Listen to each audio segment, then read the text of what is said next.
Hello, and welcome back to Easy Talk, the channel where you improve your English by learning about things you already love. And today, we're talking about something that billions of people love: football. Or, if you're in the United States, you call it soccer. Don't worry, by the end of this video, you'll understand why there are two words for the same sport. Here's why this lesson is so useful. Right now, the 2026 World Cup is being played, and people all over the world are watching matches, reading the news in English, and listening to commentators talk very, very fast. If you don't know the right words, it's hard to follow. You hear offside, clean sheet, or hat trick, and you think, what does that mean? So today, I'm going to teach you the most important English words and phrases for football.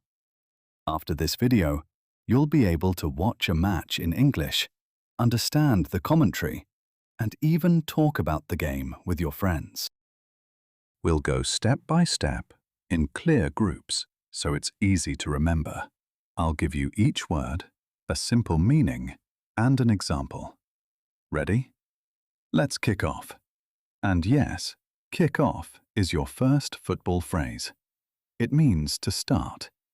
A football match begins with a kickoff, but people also use it in normal life.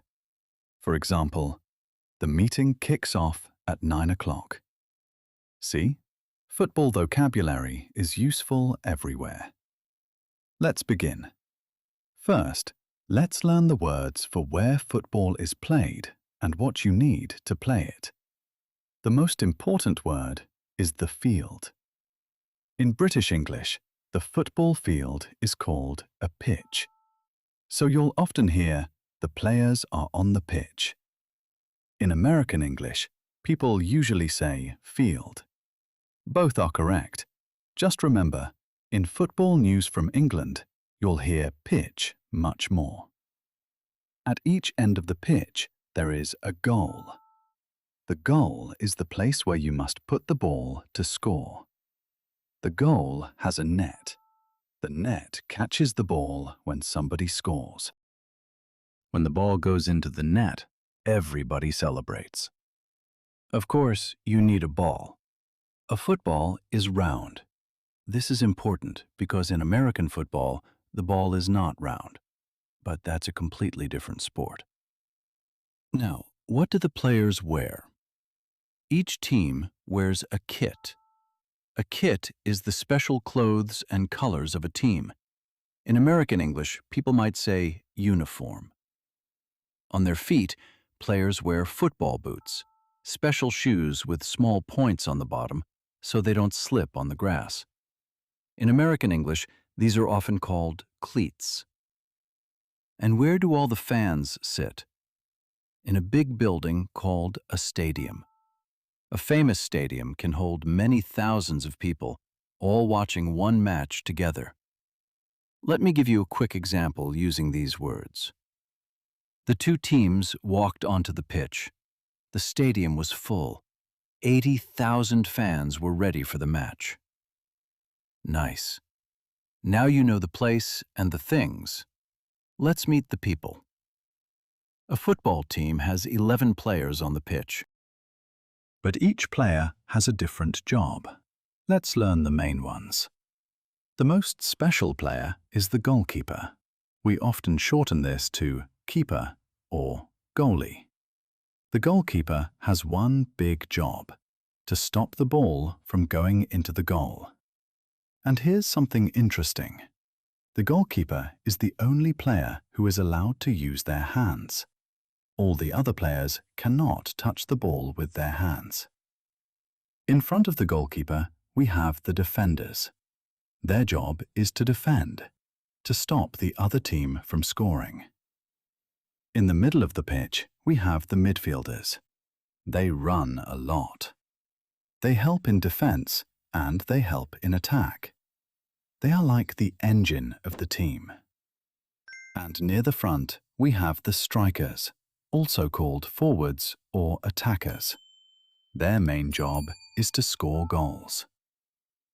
When you think of a famous, exciting player, you're often thinking of a striker. There are other important people too.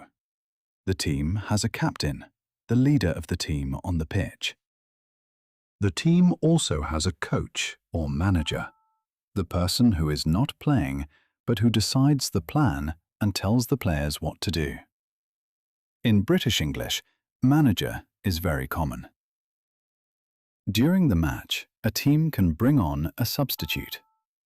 A substitute is a fresh player who comes onto the pitch to replace a tired or injured player. You'll hear commentators say, "They're making a substitution." And one more very important person, the referee, often shortened to ref. The referee controls the match. He or she makes sure everyone follows the rules. The referee can stop the game, give punishments, and decide what is fair. A small pronunciation tip. We say ref-aree with the strong sound at the start. Finally, the most important people of all, the fans. In British English, fans are also called supporters because they support their team. They cheer, they sing, and they wear their team's colours. Now for the fun part, the things players actually do. These are mostly verbs, and they are very useful. The most basic action is to kick the ball, to hit it with your foot. When you give the ball to a teammate, you pass it. A good team makes many quick passes. When you try to put the ball in the goal, you shoot. The action is called a shot. For example, "What a powerful shot!" When the ball goes into the goal, you score. You score a goal. This is the happiest word in football. But the goalkeeper will try to stop it. When the goalkeeper stops a shot, we say the keeper makes a save. A great save can be just as exciting as a goal. When a player takes the ball away from an opponent, that's a tackle. A clean tackle is good, but a dangerous tackle can get the player in trouble, and we'll talk about trouble in a moment. When a player runs with the ball, moving it with small kicks, that's called dribbling. The best dribblers can move past many players. It's beautiful to watch. Sometimes a player hits the ball with their head. This is called a header. Players often score with a header from a high ball, and when a player kicks the ball from the side of the pitch into the middle, that's a cross. A good cross can lead to a goal. Let me put some of these together. The midfielder passed the ball. The striker dribbled past two defenders and then he shot. But the goalkeeper made an amazing save. Do you see how these words build a story? That's exactly what a commentator does. Football has special moments and special rules. Let's learn the most important ones because commentators talk about these all the time. The match starts with the kickoff, as we learned. The game has two halves. In the middle, there is a break called half-time. The end of the match is called full-time. Now the rules. When a player breaks a rule, that's a foul. For example, if you push or kick another player, that's a foul. If the foul is serious, the referee shows a card. A yellow card is a warning. It means be careful. A red card is much worse. It means the player must leave the pitch and cannot play anymore. We say the player is sent off. After a foul, the other team usually gets a free kick. a free chance to kick the ball. But there's one very special free kick, the penalty or penalty kick. This happens when a foul is committed very close to the goal. The player kicks the ball from a short distance with only the goalkeeper to stop it. A penalty is a huge moment, full of pressure and excitement. Here are two more situations. When the ball goes off the side of the pitch, a player throws it back in. This is a throw-in. And when the ball goes off behind the goal, and a defender touched it last, the other team gets a corner kick, taken from the corner of the pitch. Now, one tricky word that confuses many learners: offside. Offside is a rule about position. In simple words, an attacking player cannot stand behind all the defenders, waiting near the goal, before the ball is passed to them. If they do, the referee says, "Offside," and stops play. Don't worry if it's confusing. Even many fans argue about it. And finally, time. Football matches don't stop exactly on time. The referee adds a few extra minutes at the end for time that was lost. This is called injury time or stoppage time. Some of the most famous goals in history were scored in stoppage time, in the very last seconds. After 90 minutes, the match has a result. Let's learn how to talk about it. If your team wins, you win. If your team loses, you lose. And if both teams have the same score at the end, it's a draw. Nobody wins. In American English, you might also hear tie. Now, how do we say the score? Here's something interesting about English. When the score is 0, in football we usually say nil. So a score of 1-0 is said as 1-0. A score of 0-0 is 0-0. This is very British, and you'll hear it all the time. Here are a few more useful words. When a team is winning, we say they are in the lead or they're leading. If the losing team scores and makes the score equal, that goal is called an equalizer. And when a team is losing badly but then fights back to win, we call that a comeback. Comebacks are the most exciting stories in sport. Now let's learn some special words. If you use these, people will think, "Wow, this person really knows football."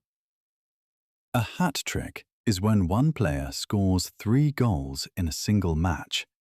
It's a wonderful achievement.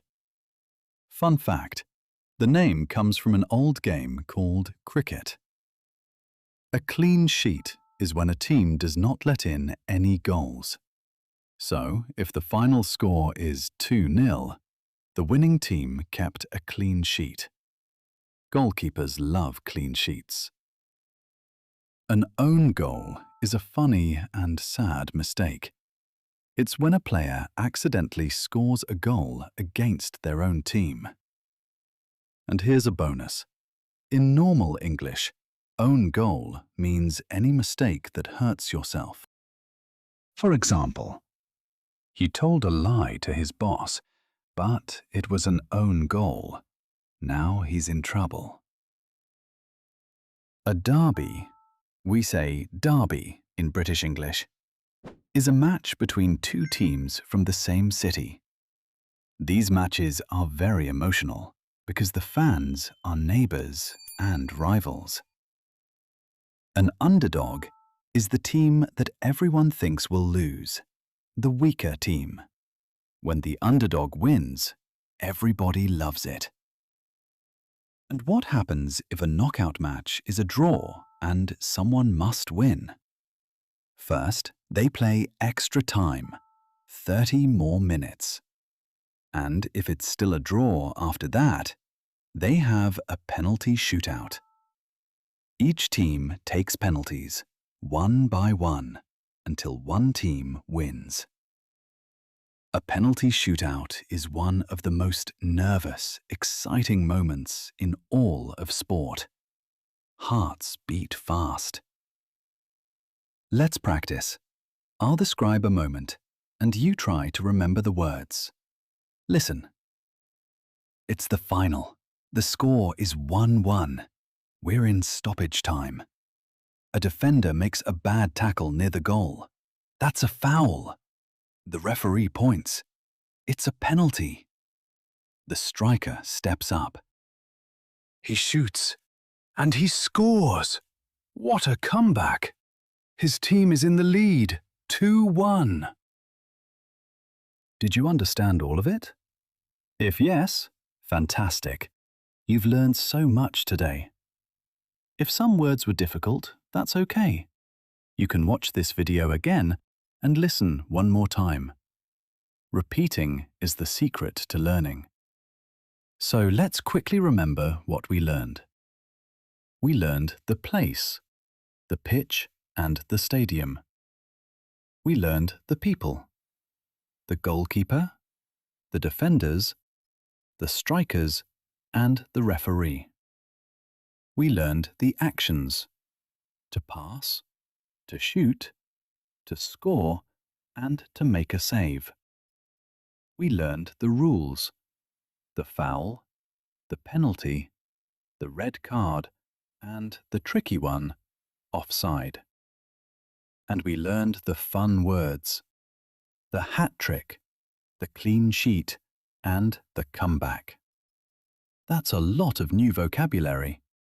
And now, when you watch the World Cup in English, you'll understand so much more. Now I have a question for you, and please answer in the comments. In English, of course, because that's great practice. What is your favorite football word from today's lesson? And who is your favorite player? Write it below. I read your comments and I love hearing from you. If this video helped your English, please give it a like and subscribe to Easy Talk so you never miss a new lesson. Thank you so much for watching. Until next time, keep listening, keep practicing, and keep talking. Bye for now.